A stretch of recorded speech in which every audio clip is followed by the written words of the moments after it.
All right, so Trent Horn, this is literally why I didn't want to even do one video on this abortion debate you had with Destiny. This is what I was talking about in that video when I warned Trent that he probably shouldn't debate Destiny. Because Destiny's going to come at him with bad faith. And I don't mean by bad faith as in he doesn't believe his arguments are true. I mean, he doesn't believe that there's any weight to Trent Horn's arguments. So I'm a fan of Adam and Stitch. Or Sitch. I'm a fan of theirs. I've been watching them for a really long time. So that's the only reason why I even saw that this was on. But Destiny's going to say something here. And I want Trent to really listen to this. You have to understand that what you took as cordial was actually just patronizing. It was just patronization. You're not going to convince his audience or him of anything. He views you almost as subhuman, and at least as sub-rational. So debating him was a mistake. I'm not saying you shouldn't debate atheists. I'm not saying you shouldn't debate people on the other side. You should definitely debate. But his seeming cordialness was simply bad faith. He simply didn't view your points as being something to even consider. He thought he was educating you. So there's nothing you could say to convince him or his audience on anything. They're already laughing at you because of what they view as your presumptions that God is real. They think that you don't believe in science, that you don't believe in genetics, that they think you believe in insane and irrational things. But don't take my word for it. Take Destiny's. Still Is calling them stupid strongly, a good way to like, win them over in a political fight?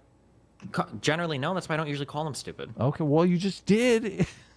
I did now because we're having a frank conversation. I will have a frank conversation. The way that I appeal to Republicans, you call it empathy. I call it treating people like retarded 4-year-olds. That's how I reach a conservative. I've got to be incredibly patient. I have to be incredibly kind. I've got to pretend. I can't even pretend I'm talking to my son. Look, it is condescending because they're fucking retarded. What I'm talking about. They don't believe in vaccines. They don't believe in climate change. They don't believe in science. They don't believe in academia.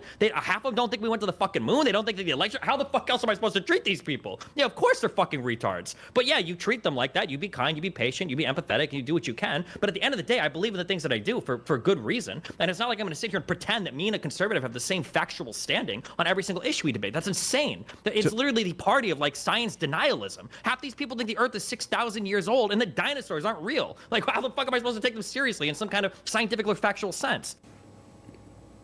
He's coming with the assumption that your presumptions are that the earth is only 6,000 years old, that the Bible's true because the Bible tells you so, that you believe in a spaghetti monster in the sky, that you believe in irrational things for irrational reasons or for lack of evidence. He thinks that you don't believe in dinosaurs, you don't believe in genetics, you don't believe in science.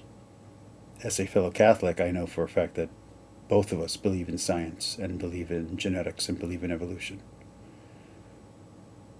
But Destiny doesn't think that we can think that. And if we do think that, he thinks we're either being inconsistent or dishonest somewhere.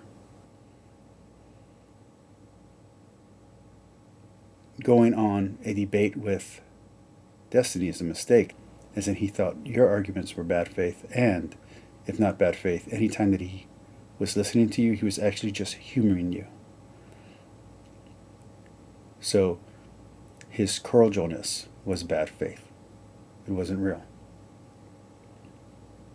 Let's hear a little bit more, though. Maybe you think I'm overreacting. After all, he's simply only talking about Trump supporters, which, if I'm not mistaken, Trent, you are a Trump supporter. Destiny, you understand if you have a conversation about black crime, you're going to have to be very sensitive in that conversation because you don't want to create a stereotype, a negative stereotype that like all legions, blacks are criminals. Okay.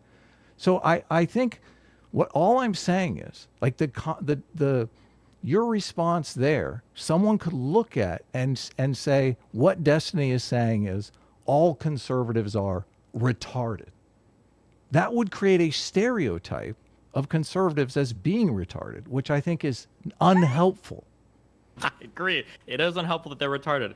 So I understand wait, what you're wait. saying. So Rhetorically, hold on. when I Let me be clear. Are you saying all conservatives are retarded? Look, I just if you or is that if you support hyperbolic? Donald Trump, you either have a mental disability or you need antipsychotics. Yes. If you support Donald Trump, there's something wrong Look, with all you. Yeah, or you're not there American. there are plenty Yeah. of there are plenty of never Trumpers. There are plenty of conservatives that didn't support Trump. There are plenty of conservatives trying Sure, to get him. and there are probably some conservatives that probably I would agree with more than especially fucking progressives these days. That's possible. Okay, Sure. well, you're throwing those conservatives under the bus when you say all No, conservatives hold on. This are whole retarded, time, so. I've explicitly been talking about Donald Trump supporters. When we're talking about supporting Donald Trump, the actions that he's taking, Republicans broadly are science denialists in policy positions, but I'm sure there are some conservatives out there that I can probably break bread with, or we have like major agreements in a lot of places, but they just like low taxes or something. Sure. Again, none of us disagree with the rhetorical strategy, but at the end of the day, you have to be able to call a spade a spade. The reason why I'm able to make any headway when you talk about black crime is because actually I am willing to own uncomfortable positions. Black people do commit more crime than other people in the United States. And you can play the games of like, oh, it's all institutional bias and it's systemic racism and blah, blah, blah, blah, blah. And like, yeah, those things factor into it. But if you're not willing to admit that black people do commit more crime than other races in this country, you can't even get the conversation off the ground. And Yeah, but see you're me, sensitive especially on about the right, stereotype, People though. see, I'm sensitive, but that doesn't keep me from owning the fact. And people on the right appreciate that. They're like, Well, wow, you Destiny should be said some harsh sensitive about the truths. stereotype. But then as soon as I start criticizing somebody that doesn't believe in dinosaurs or doesn't think climate change is real while fucking Phoenix is literally melting into the fucking earth, like, no, I think at some point, I agree, you can't be mean to people. And I try to be nice to people. When I go on shows, I'm nice and I'm kind and blah, blah, blah. But that doesn't mean that you can't ever say like, yeah, listen, if you support Donald Trump, you're kind of supporting a fascist. Maybe that's some behavior that's worth analyzing or worth reflecting on. Trent Horn, it was a mistake to debate Destiny. At least publicly. Maybe you should have debated him privately, one-on-one. And you could feel any way you feel about it. I understand that you had to go and debate because of how poorly your two friends did against him. I get that. But you don't do any favors to the cause. You don't do any favors to Catholicism by doing this. There's an expression that I don't want to use, but it has to do about pearls, and you know what it is. This was that situation. Jesus says if they don't accept you, to dust off your feet and move on. You're talking to someone who will not accept you. It was a mistake, and his audience will use your answers as a reason that simply because they were your answers, to say that every time that someone says the same thing, no matter how reasonable your answers were, well, they're wrong because they coincide with someone's arguments, someone who doesn't believe in reason, someone who believes in miracles, in transubstantiation, someone who believes in a Trinity, someone who believes that abortion is wrong no matter the situation. And they're going to say, well, if he's unreasonable on those things, then he's unreasonable about everything. So we're going to discount everything he says and everything anyone else says that sounds like what you said. Strategically, you may have won the battle, meaning the debate. But the long term, the quote-unquote war, the intellectual war, you may have lost. You may have lost a bunch of souls. A bunch of people that may have become Catholic from a more reasonable standpoint. Might never. A bunch of people that might have considered pro-life a reasonable option now may never. Not because your arguments were bad, but because your choice of opponent was unwise. They're patronizing you. They're patronizing the ideas that you stand for.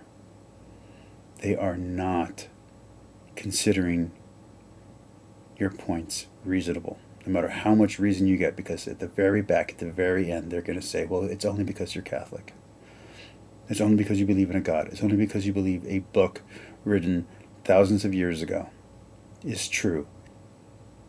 It doesn't matter how academically inclined you are, how intelligent you are.